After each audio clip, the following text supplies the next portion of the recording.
Bonsoir à toutes et à tous, les titres de cette édition. La troisième session du conseil municipal de la ville de Cotonou a démarré hier lundi et prendra fin mercredi prochain. Les différentes activités prévues sont exposées dans cette édition.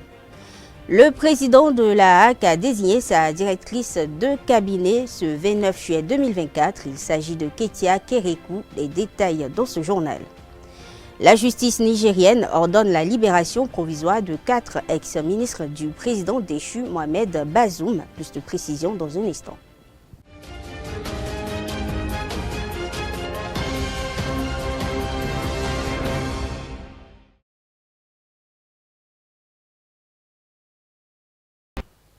Bonsoir. Les membres du conseil municipal de Cotonou se sont réunis lundi 29 juillet 2024 pour la troisième session du conseil municipal de la ville de Cotonou. Plusieurs points sont inscrits à l'ordre du jour et les points ont été exposés par Gatien Adjagouni, deuxième adjoint au maire de la ville de Cotonou, qui en parle ici au micro de Francis Fahmi. Nos travaux se tiennent à quelques jours de la tenue officielle du 5e Forum international de la démocratie participative, FIDEPA, dont les travaux se déroulent à Cotonou du 8 au 12 août 2024. Comme vous le savez mieux que moi, cette rencontre au plus haut niveau se veut un moment de partage de bonnes pratiques de démocratie participative. Au regard de l'importance capitale que revêt cet événement pour le Bénin, en général, et la ville de Cotonou en particulier, je voudrais vous inviter, membres du conseil municipal, à un sursaut patriotique pour relever ce défi commun afin de montrer, comme nous savons le faire, notre capacité à faire de grandes choses. Je tiens à remercier très sincèrement le gouvernement du président Patrice Talon pour son appui à l'organisation du dit forum. J'ai la ferme assurance qu'à l'issue de cette rencontre, la ville de Cotonou sera à nouveau mieux positionnée dans le concert des grandes métropoles d'Afrique et du monde. C'est pourquoi je tiens à saluer d'ores et déjà vos diverses contributions pour le rayonnement de notre commune. Distingués invités, cette troisième session ordinaire, dont les travaux dureront 3 jours, se penchera sur plusieurs sujets essentiels, dont voici les grandes lignes. Installation de M. Loubogan Marc Didier, suppléant du conseil municipal à Tchaoué Philippe, décédé. 2. Présentation du rapport trimestriel d'activité du maire. 3. Présentation et validation du rapport trimestriel d'activité du conseil de supervision. 4. Présentation et validation des rapports d'activité des commissions permanentes. 5. Communication sur le projet de virement de crédit de chapitre à chapitre au sein de la section de fonctionnement et de la section d'investissement du budget primitif exercice 2024. 6. Communication sur la demande d'autorisation d'affectation du résultat issu de l'exercice 2023. 7. Compte rendu du virement de crédit d'article à article au sein des chapitres 60 et 62 de section de fonctionnement. 8. Compte rendu du virement de crédit d'article à article au sein du chapitre 66 de la section de fonctionnement. 9. Validation du premier collectif budgétaire 2024. 10. Communication relative à l'actualisation des coûts des prestations de l'état civil, des affaires funéraires, des affaires domaniales et du foncier, des services marchands, de l'occupation du domaine public, de l'espace publicitaire, des frais de verbalisation et amendes de la police municipale et autres sur l'ensemble du territoire de la commune de Cotonou. 11. Autorisation d'octroi de dotations complémentaires pour le paiement des frais d'organisation des travaux dirigés, édition 2024. 12. Autorisation de complément pour le paiement des frais de repas et de déplacement aux membres du conseil de supervision et des commissions permanentes en équivalence aux indemnités de session du conseil municipal en vigueur avant la réforme structurelle du secteur de la décentralisation. 13.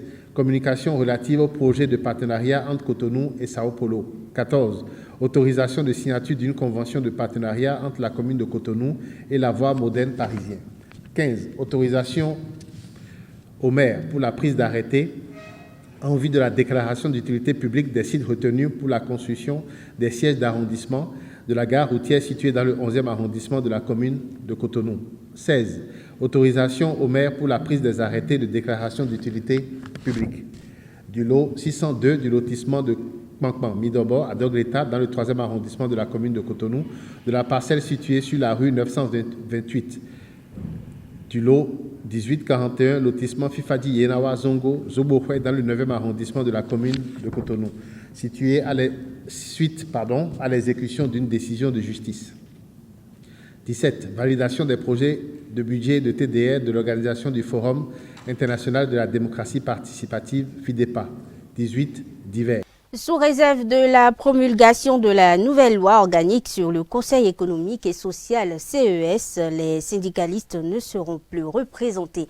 La Cour constitutionnelle a rendu conforme la nouvelle loi organique, mais les centrales syndicales espèrent dialoguer avec le président Talon suite à leur demande d'audience. Suivons au micro de Conté Amoussou, le secrétaire général de la Confédération générale des travailleurs du Bénin CGTB Moudassirou Bassabi pour plus de précisions. Je vais d'abord préciser que ce n'est pas seulement les syndicalistes qui ont été exclus du CES avec la nouvelle loi. Il faut remarquer que c'est un ensemble de corps qui, par la nature du CES, sont attendus à l'intérieur de cet organe-là pour pouvoir cette institution pour permettre à la République de disposer de bonnes expertises. Mais cela dit, vous savez, bon, c'est vrai que la Cour a fini par dire que la loi est conforme à la Constitution. Mais jusque-là encore, il appartient au chef de l'État de promulguer cette loi ou de ne pas la promulguer. Mais nous sommes restés dans notre posture, voulant expliquer à tous ceux qui interviennent dans le processus législatif pour dire que cette monture de la loi met le Bénin dans une posture qui n'est pas confortable, aussi bien en interne qu'à l'international. De toutes les façons, nous espérons très bien que le chef de l'État finira par nous accorder cette audience et que nous allons pouvoir lui expliquer de vive voix ce que nous lui avons déjà adressé comme plaidoyer. Donc, on a bel espoir que d'ici à là, le chef de l'État finira par nous appeler. Édouard Loko, président de la Haute Autorité de l'Audiovisuel et de la Communication, a désigné ce lundi 29 juillet sa directrice de cabinet. Il s'agit de Ketia Ursula Akpedi-Oboubé Kérékou, épouse Laourou, chargée de soutenir M. Loko dans ses efforts pour promouvoir et renforcer le secteur de la presse béninoise.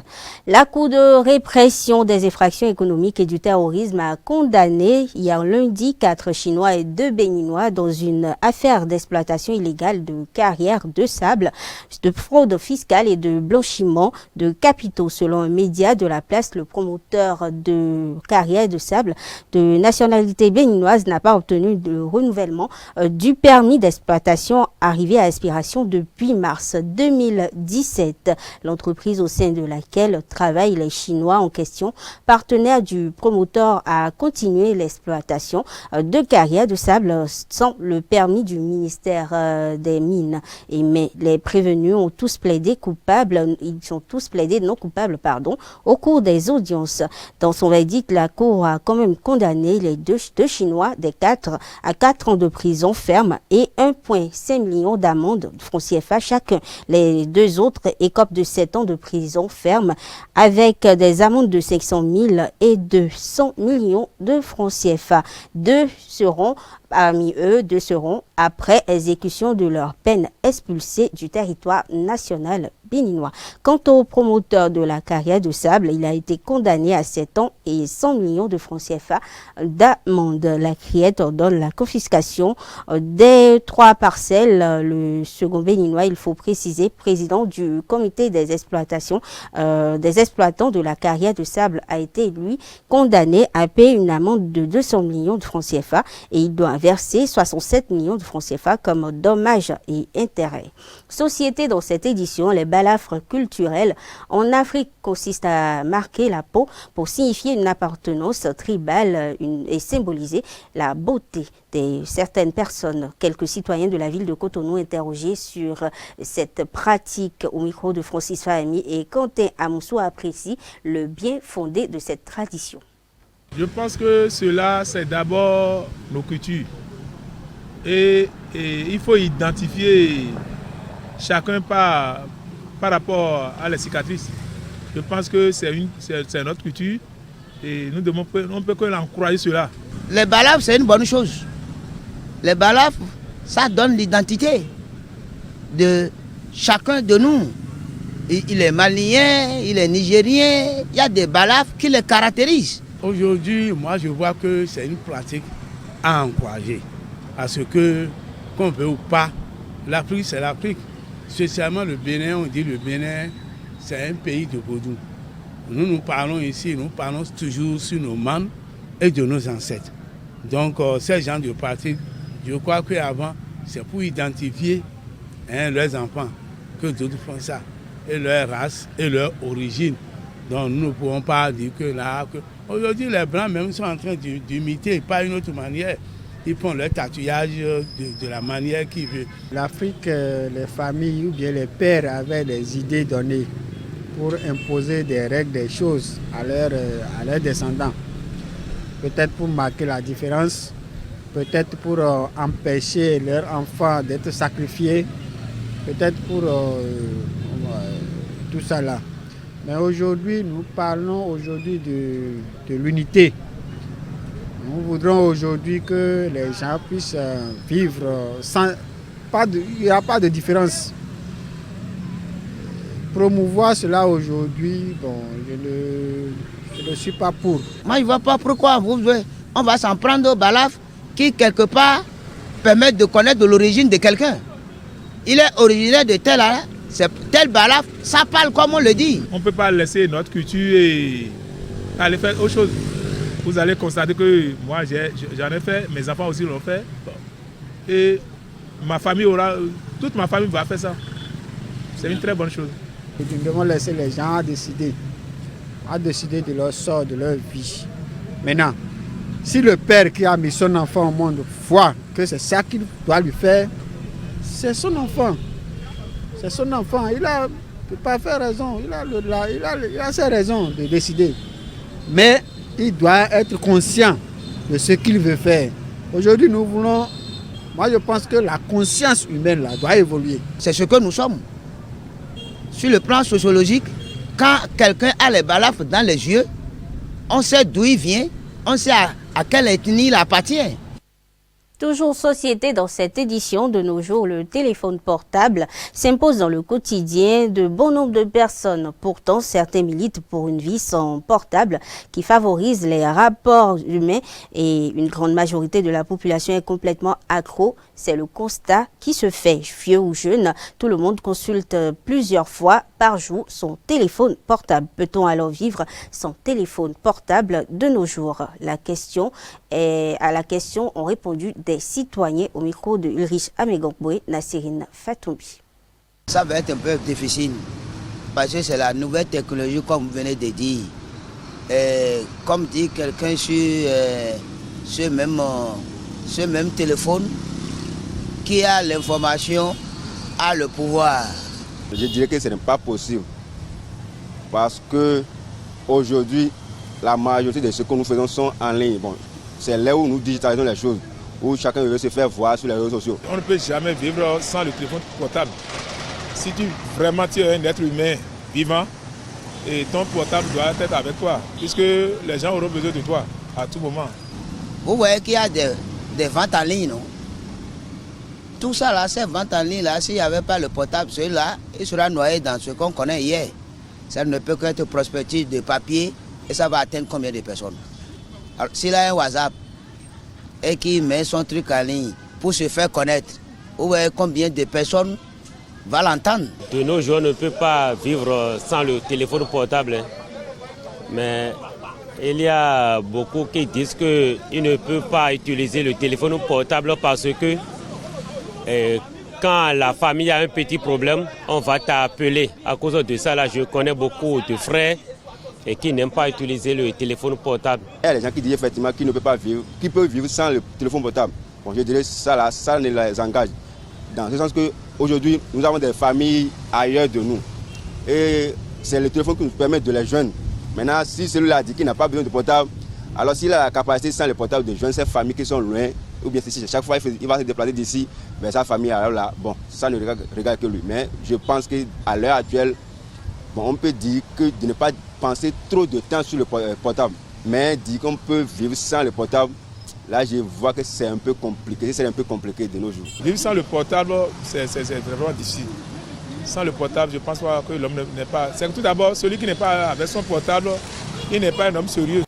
Mesdames, Messieurs, nous vous emmenons à présent à la découverte du marché Kucheta Tchakitobam situé à Parakou. Au micro de Marcel Kouti et Florian Baguidi pour plus de précisions. Suivons ensemble. Le marché Tchakitibam à Parakou est un lieu unique en son genre. En plus de la vente des denrées alimentaires et autres marchandises, sa particularité réside dans la vente de la boisson locale appelée Tchukutu, fabriquée à base de la farine de sorgho ou de mil. Ce marché est principalement fréquenté par les ressortissants de la Takura et de la Donga et s'anime particulièrement les samedis. Tchakitibam là, ça c'est sorti dans la langue locale direct. Tchakitibam. Quand on dit Tchakitibam là, ça veut dire qu'il faut s'asseoir personnellement. Ne pas avoir peur. Il faut s'asseoir correctement. C'est le nom de marché là, ça. Tchakitibam. À l'origine, les ressortissants de la Takura et de la Donga se réunissaient de manière dispersée pour partager la boisson locale, le tchukutu, renforçant ainsi leurs liens sociaux. Ivres, il leur arrivait d'être renversés par des automobilistes. Cette situation a conduit les autorités municipales de l'époque à leur octroyer provisoirement l'actuel site de l'université de Parakou, qui était alors l'école normale des instituteurs du Borgou.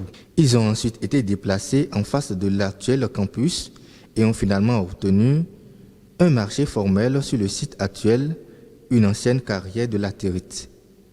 Depuis 2011, sous le leadership de Barthélemy Kassa, ce marché existe officiellement et s'anime les samedis.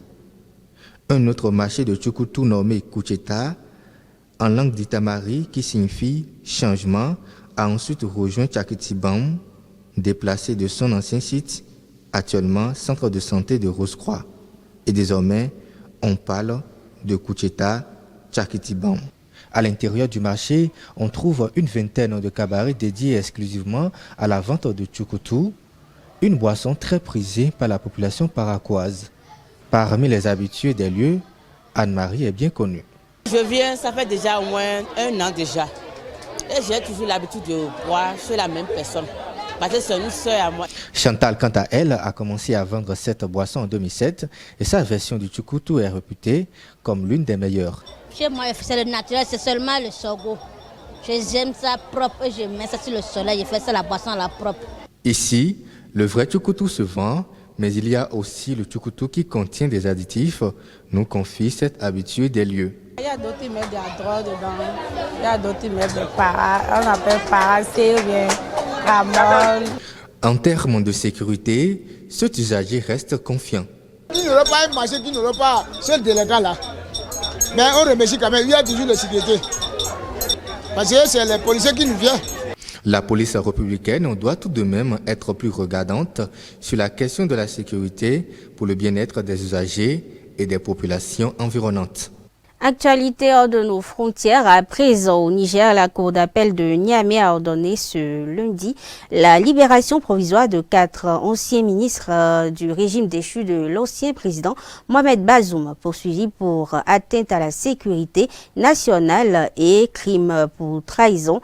Ils attendent désormais une ordonnance de levée d'écrou pour être officiellement libérés. L'ancien ministre de l'Intérieur Amadou Souley, ex-ministre des Finances Ahmad Djioud, ancien ministre de l'Énergie Ibrahim Yakoubou et l'ex-ministre du Plan Rabiou Abdou ont passé plus d'1 an, il faut le rappeler, en détention préventive. Selon le Conseil, leur seul crime est d'avoir publiquement condamné le coup d'État militaire mené par le CNSP ou d'occuper des postes à responsabilité au moment des faits. Enfin, Mohamed Bazoum est toujours retenu dans une salle de la présidence nigérienne depuis le coup d'État il y a un an et il refuse de démissionner de son poste de président de la République malgré la pression des militaires au pouvoir. Il faut rappeler que la Cour d'État a levé l'immunité du chef d'État renversé. Dernière information hors de nos frontières, le ministère de la Santé du gouvernement du Hamas pour la bande de Gaza a annoncé ce mardi 30 juillet un nouveau bilan de 39 400 morts dans le territoire palestinien depuis le début de la guerre il y a près de 10 mois avec Israël. Au moins 37 personnes ont été tuées ces dernières 24 heures, indique le ministère dans le communiqué, ajoutant que 90 996 personnes ont été blessées dans la bande de Gaza depuis le 7 octobre 2023. Mesdames, Messieurs, c'est tout pour cette édition. Merci de l'attention. Bonne soirée à toutes et à tous.